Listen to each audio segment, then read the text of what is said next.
بابل ایک قدیم اکادی بولنے والی ریاست تھی جو کہ موجودہ دور کے عراق میں تقریباً 2300 قبل مسیح میں اکادین خاندان کے زوال کے بعد پروان چڑھی۔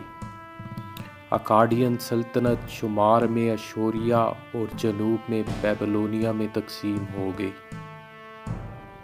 2000 سال سے زیادہ عرصے تک بابل میسوپوٹیمیا تہذیب کا مرکز رہا۔ اموری بابل کا پہلا خاندان تھا اور انہوں نے 300 سال تک حکومت کی۔ ہیروڈوٹس نے بابل کا دورہ کیا۔ اس نے کہا کہ اس نے اپنی شان و شوکت میں کسی بھی دوسرے شہر کو پیچھے چھوڑ دیا تھا۔ یہ ایک پانی کے ذخیرہ کے لیے کھودی گئی مصنوعی خندق اور 2 بڑی دیواروں سے گھرا ہوا تھا۔ بیرونی دیواریں اتنی چوڑی تھی کہ 2 رتھ ایک دوسرے کے اوپر سے گزر سکتے تھے۔ دریائے فرات دائیں طرف سے بیچ میں سے گزرتا تھا اور لوگ شہر کی دوسری جانب جانے کے لیے گول کشتیوں میں دریا کو عبور کرتے تھے۔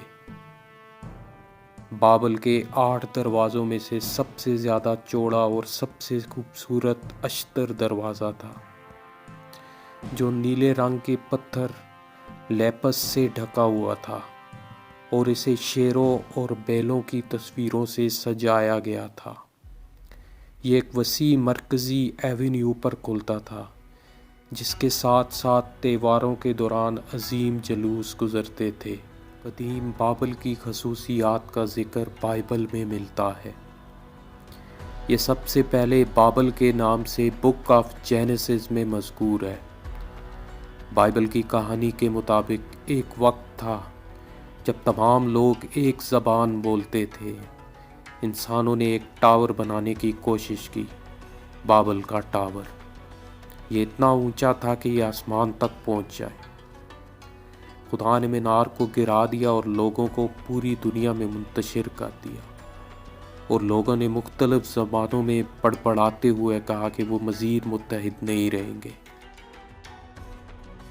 جیسا کہ بائبل میں درج ہے، بابل کا یہودیوں کی تاریخ میں بھی ایک اہم کردار تھا۔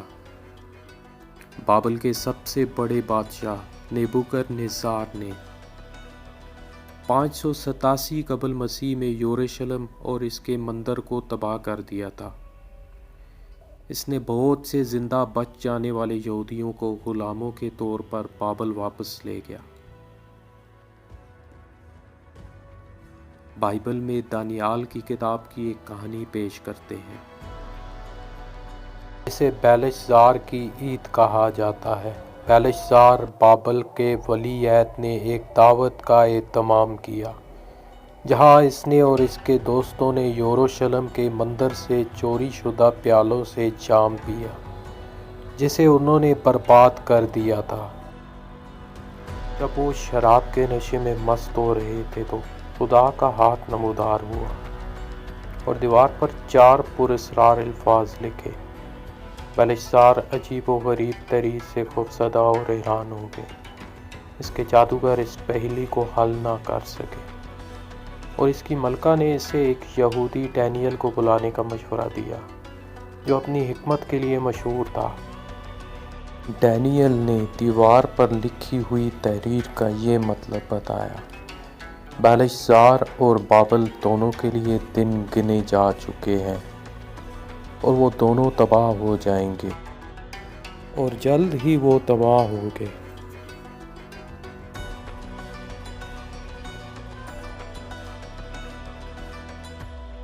فارسی سائرس نے 539 قبل مسیح میں بابل کے خلاف اپنی فوج کی قیادت کی۔ ہیروڈوٹس ہمیں بتاتا ہے کہ اس نے ایک دریا کو سزا دینے کے لیے شہر پر اپنے حملے میں 1 سال کے لیے تاخیر کی۔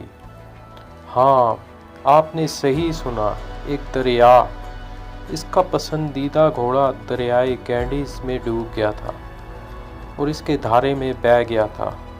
سائرس کو دریا سے اتنا غصہ آیا کہ اس نے اپنے آدمیوں کو اسے تباہ کرنے کا حکم دیا۔ انہوں نے پورا موسم گرما اس کا پانی نکالنے کے لیے خندقیں کھودنے میں گزارا۔ اور اس کے بعد انہیں بابل پر حملہ اگلے موسم بہار تک ملتوی کرنا پڑا۔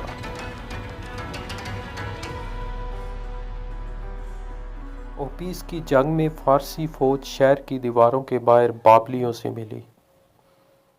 فارسیوں نے بابلیوں کو شکست دے دی۔ بابلی اس کے بعد واپس اپنے شہر چلے گئے، جہاں انہوں نے برسوں تک کھانے کے لیے کافی مقدار میں راشن ذخیرہ کر رکھا تھا۔ ہیروڈوٹس کے مطابق سائرس نے اپنے آدمیوں کو حکم دیا کہ وہ دریائے فرات میں اس مقام پر نالے کھودے جہاں سے یہ شہر میں بہتا تھا، جس کی وجہ سے دریا کے پانی کو کم کر دیا گیا تاکہ اس کی فوج بابل میں داخل ہو سکے۔ وہ ایک مذہبی تہوار کے دوران شہر میں گھس آئے، جب بابل کے لوگ جشن منانے میں اتنے مصروف تھے کہ اچانک حملے پر وہ بوکھلا کر رہ گئے اور شہر آسانی سے فتح ہو گیا۔ یہ وہ ویژن ہے جو ہیروڈوٹس نے بتایا ہے۔ ہمارے پاس ایک قدیم دستاویز سے ایک اور کہانی ہے جو اس سے بھی زیادہ دلچسپ ہے۔ دستاویز کسی ایک شخص کی طرف سے لکھی گئی ہے جو دراصل اس وقت وہاں موجود تھا، حالانکہ وہ تھوڑا متعصب ہو سکتا ہے کیونکہ وہ شخص خود سائرس تھا۔ بابل پر قبضہ کرنے کے بعد سائرس نے اپنی فتح کی کہانی ایک گول پتھر پر لکھی جسے سلنڈر کہا جاتا ہے۔ سلنڈر اب لندن کے برٹش میوزیم میں ہے۔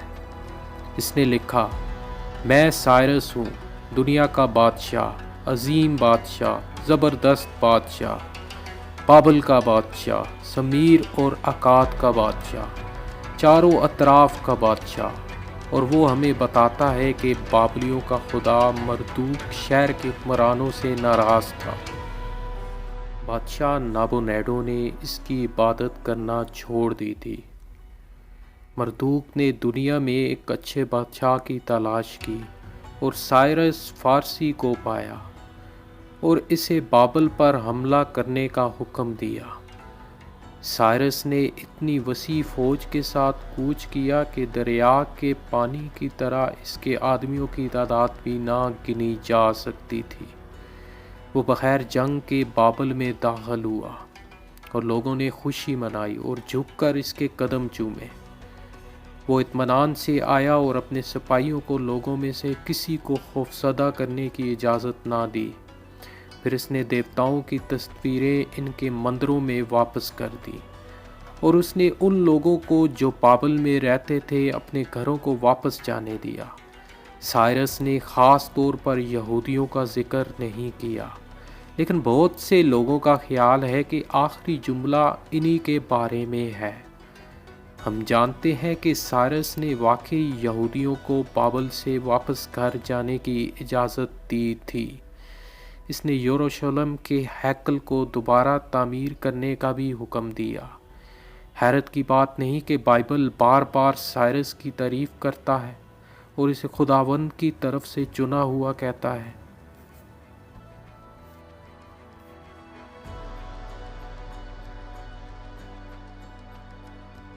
اس ویڈیو میں ہم نے دیکھا کہ بابل کیسے وجود میں آیا اور وہ کیسے اپنے نقطہ عروج کی انتہا تک پہنچا کہ کوئی دوسری تہذیب اس کی شان و شوکت کے قریب تک نہیں تھی۔